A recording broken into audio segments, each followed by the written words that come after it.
So college முடிய போகுது. எல்லாருமே வந்து காலேஜ் முடிஞ்சிருச்சு. இதுக்கப்புறம் அந்த டீ கடை, பெஞ்சு, கிளாஸ்க்கு லேட்டாக வர்றது, ஹாஸ்டல் ஃபுட், இதுக்கப்புறம் காலேஜ் கேன்டீன், சண்டை போட முடியாது, வாட்ச்மேன், இவங்க எல்லாரையுமே பார்த்து நான் தூரத்துலேருந்து ரசிச்சிட்டு இருந்தேன். லைக் என்னதான் நான் இன்ட்ரோவர்ட், யார்கிட்டையும் பேசுகிறது இல்லைனாலும் இதெல்லாம் என் லைஃப்பில் ஒரு மெமரிஸில். ஸோ எல்லார் லைஃப்லேயுமே இருக்கிற மாதிரி தான் என் லைஃப்லேயும் இருந்துச்சு. அப்போ நான் தூரத்துலேருந்து என் கூட படித்தவங்க எல்லாரையுமே பார்த்துட்டு இருந்தேன். ஒருத்தர் கட்டி பிடிச்சி அழுதுகிட்டு, அதெல்லாம் மறக்க முடியாத மெமரிஸ். ஆனால் நான் எதுவுமே பேசாமல் சைலண்ட்டாக வந்துட்டேன். என் லைஃபோட அதிர்ஷ்டமோ இல்லை பேட் லக்கோ என்ன தெரியல, அது என் பேரண்ட்ஸோட லக், என்னோட பேட் லக். ஏன் அப்படின்னா, எல்லாருக்குமே வேலை கிடைக்க கஷ்டப்படுவாங்க. எனக்கு 3 மாதத்தில் காலேஜ் முடிஞ்சு அடுத்த 3 மாதத்துல எனக்கு வேலை கிடைச்சிது. I am a triple student. என்னோட காதல் ஃபுல்லாகவே வந்து பார்த்திங்கன்னா மிஷினோட மட்டுமே போகும். மிஷினோட போகுது 6 to 9. யாருக்குமே பிடிக்காத ஒரு வாழ்க்கை. ஸோ அப்படியே போச்சு. 6 to 9, 9 to 6ன்னு எனக்கு ஷிஃப்ட்டு மாதிரி வந்துக்கிட்டே இருக்கும். என்னோடய காதல் முழுக்க வந்து மிஷின். என் லைஃப்பும் மிஷின். யாருக்குமே பிடிக்காத வாழ்க்கையை வாழ்கிறதுக்கு கஷ்டம்தான். பட் அந்த பிடிக்காத வாழ்க்கைன்னு சில விஷயத்த மாற்றுறது மியூசிக். என் லைஃப்பில் எனக்கு ரொம்ப பிடிச்ச விஷயமே அந்த பஸ் ட்ராவல், மியூசிக், வீட்டுக்கு போனால் மீம்ஸ், கொஞ்சமாக சிரிக்கிறது. எனக்குன்னு 2 ஃப்ரெண்ட்ஸ். என் கம்பெனிக்கு ஆப்போசிட்டில் டீ கடைக்கார அண்ணன், நான் நிற்கிற பஸ் ஸ்டாப் பக்கத்தில் ஒரு பீடா கடைக்கார அண்ணன். லைஃப்பில் பெருசாலாம் எதுவுமே கிடையாது, ஒரு நார்மலான லைஃப் தான். பிடிச்சோ பிடிக்காமலே 12,000 ரூபா சம்பளம். அப்படியே ஒரு 6 மாதம் ஓடிச்சு. எங்கள் வீட்டை பற்றி சொல்லணுன்னா, ஆட்டோ ஓட்டுற அப்பா, ஹார்ட் அட்டாக் வந்த அம்மா, ஒரு தம்பி, ஒரு தங்கச்சி.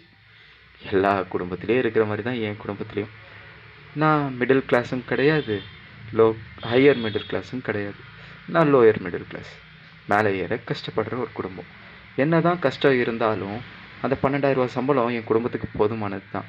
அப்புறம் ஒரு பக்கம் அப்பா சம்பாதிக்கிறாரு. லைஃப் லாங் வரைக்கும் இதே மாதிரி போச்சுனாலும் எனக்கு பிரச்சனை கிடையாது, மேலே ஏறினாலும் எனக்கு பிரச்சனை கிடையாது. ஆனால் லைஃப்பில் ஏதாவது ஒன்று மாற்றணும். சொல்லி முடிக்கிறதுக்குள்ளேயே ஷிஃப்ட்டு முடிஞ்சிருச்சு. சரி, நம்ம வீட்டுக்கு கிளம்பலாம் அப்படின்னு பேக் எல்லாத்தையும் எடுத்துக்கிட்டு பொறுமையாக பஸ் ஸ்டாப்புக்கு வந்து நின்றேன். த எல்லோ சன் கொஞ்சம் கொஞ்சமாக இறங்கிக்கிட்டே இருக்குது. தூரத்தில் ஒரு ஒயிட் கலர் சுடிதார் போட்ட ஒரு பொண்ணு, ஃபுல்லாக அவுட் ஆஃப் ஃபோக்கஸ். மஞ்சள் கலர் பூ ஊத்துறது. அவுட் ஆஃப் ஃபோக்கஸ்லேயே அவள் முகம் பார்த்துக்கிட்டே இருக்கேன். அவளுக்கு பின்னாடி அந்த சன் கொஞ்சம் கொஞ்சமாக இறங்குறது. அந்த ஒயிட் கலர் ஷாலில் பட்டு என் கண்ணில் படுது. அவள் பக்கத்தில் கொஞ்சம் கொஞ்சமாக வர வர வர வர என் கண்ணு கொஞ்சம் கொஞ்சமாக ஃபோக்கஸ் ஆகுது. என்னடா இது, பின்னாடி திடீர்னு இளையராஜா சாங் ஓடுது. யாராக இருக்கும்? அவள் முகத்தை பார்த்தே ஆகணும். கொஞ்சம் கொஞ்சமாக பக்கத்தில் வரா.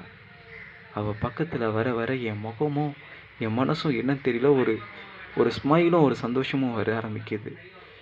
ஆண்களுக்கும் வெக்கப்படும் தருணம் தூரத்தில் அவுட் ஆஃப் ஃபோக்கஸில் இருக்கும் அவன் முகத்தில் கண்டேன். பார்க்கவே நல்லா இருக்குல்ல? மிஷினோடவே வாழ்க்கை போயிட்டு இருந்த எனக்கு திடீர்னு காதலா. இரும்பு மாதிரி இருந்த என் இதயம் திடீரென்று துருப்பிடித்தது. ஏனென்று தெரியவில்லை. அவள் பக்கத்தில் வர வர அவளோட கண்ணையும் நான் பார்க்கல, அவன் முகத்தையும் நான் ஒழுங்காக பார்க்கல. ஆனால் என்னமோ ஒன்று, இனம் புரியாத ஒரு மாற்றம். அதே பஸ்ஸு, எப்போவுமே குப்பை லாரி மாதிரி வேர்வை நாத்தம் கசன்னு சத்தமாக இருந்த அந்த பஸ்ஸில் அவளும் ஏறினான்.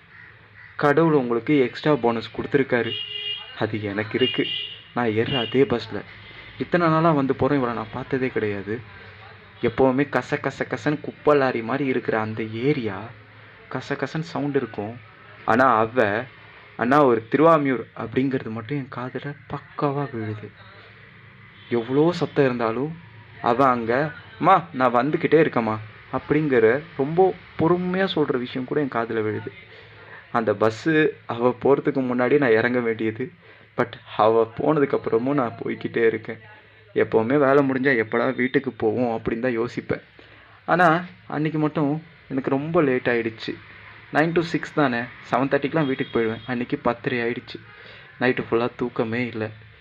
என்னமோ தெரியல, இனம் புரியாத ஒரு உணர்வு. அவளை பார்க்குறப்போ அவ்வளோ அழகாக இருந்தாள். கடவுள் நமக்காக சில விஷயத்த மாற்றி எழுதுவார். அந்த மாதிரி ஏதாவது இருக்குமா? இல்லை ஏதாவது இடத்துல வேற யாருக்கா எழுத வேண்டியது எனக்கு எழுதிட்டாரா? தெரியலை, பார்ப்போம். ஆனால் டே பை டே வந்து அவளை பார்க்க முடியுமா? இல்லை அதே நேரத்தில் தான் வருவாளா? இல்லை இங்கே யாராவது ஃப்ரெண்ட்ஸ் இருக்காங்களா? அந்த ஃப்ரெண்ட்ஸை பார்க்க தான் இவ வந்திருக்காளா? இந்த பஸ்ஸில் நம்ம 6 மாதமாக போகிறோம், இவளை பார்த்ததே கிடையாது. ஆனால் கண்டிப்பாக அடுத்த வாட்டி பார்ப்போமான்னு தெரியல. டே ஆசையை வளர்த்துக்காதடா, சொன்னா கேளு அப்படின்னு மனசுக்குள்ளேருந்து ஏதோ ஒன்று பேசுது. இருந்தாலும் நமக்கு என்னைக்கு இதெல்லாம் நம்மளை வந்து விட்டுருக்கு, கண்டிப்பாக நம்ம எதோ பண்ணக்கூடாதுன்றமோ அதுதானே பண்ணுவோம். பரவாயில்ல, ட்ரை பண்ணி பார்ப்போம். எவ்வளோ விஷயத்துக்காக ஏங்கி போய் நின்றுருக்கேன், பேச முடியாமல் இருந்திருக்கேன்.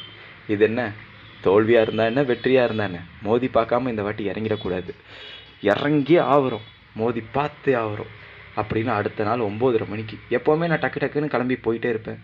அன்றைக்கி நான் கண்ணாடியை பார்த்து என்ன நானே ரசிச்சிட்டு இருந்தேன். எப்போவுமே ஒரே மாதிரி ட்ரெஸ் பண்ணிகிட்டு இருக்கேன், நான் கொஞ்சம் வித்தியாசமாக ட்ரெஸ் பண்ண ஆரம்பித்தேன். அம்மா வெளியே போகிறப்போ என்னடா இன்னைக்கு கலக்கிற அப்படின்னு சொன்னாங்க. ஒரே ஸ்மைல் தான். அதே குப்பலாரி பஸ்ஸு. இந்த வாட்டி அவள் ஏறின அந்த பஸ்ஸு எனக்கு ஏதோ பின்னுலகத்துலேருந்து வந்த ஒரு உறுதி மாதிரி இருந்தது. இருந்தாலும் ஏறினேன். அப்படியே போச்சு.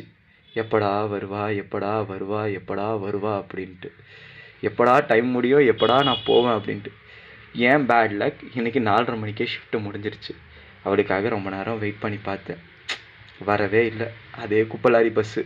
அவள் இல்லாதமா என்னமோ அந்த குப்பலாரி பஸ்ஸு எனக்கு இன்னும் கேவலமாக தெரிய ஆரம்பிச்சிருச்சு. ஏறுறப்போ பின்னாடியிருந்து ஒரு சத்தம், பஸ்ஸு மூவ் ஆகிறப்போ. என்னடான்னு பார்த்தா அட நம்பாது ஏறுறா. அவள் வரும் நிமிடங்கள் எனக்கு வருடமாய் போகிறது. அவள் வந்த பின்பு நிமிடங்களும் சொல்ல வார்த்தை இல்லை. ஏதோ தப்பு தப்பாக கவிதை சொல்கிறேன்னு மட்டும் எனக்கு தெரியுது. ஏன்னா இதெல்லாம் எனக்கு பழக்கமே கிடையாது. என் லைஃப்பில் நிறைய விஷயம் வந்து பார்த்துருக்கேன். ஃப்ரெண்ட்ஸோட லவ், படத்தில் லவ், எல்லா லவ்வையும் பார்த்துருக்கேன். அப்போல்லாம் நான் சிரிப்பேன். ஏன் மீம்ஸில் கூட லவ்வை பற்றி பேசுகிறப்பெல்லாம் பார்த்து சிரிச்சிருக்கேன். பட் நான் இப்போது ஒரு பொண்ணை லவ் பண்ணுறேன்னா இல்லை இது என்ன இழவனே தெரியல, ஆனால் அவளை பார்த்துக்கிட்டே இருக்கணும்னு மட்டும்தான் தோணுது. இதே மாதிரி ஒரு 6 மாதம் போயிடுச்சு.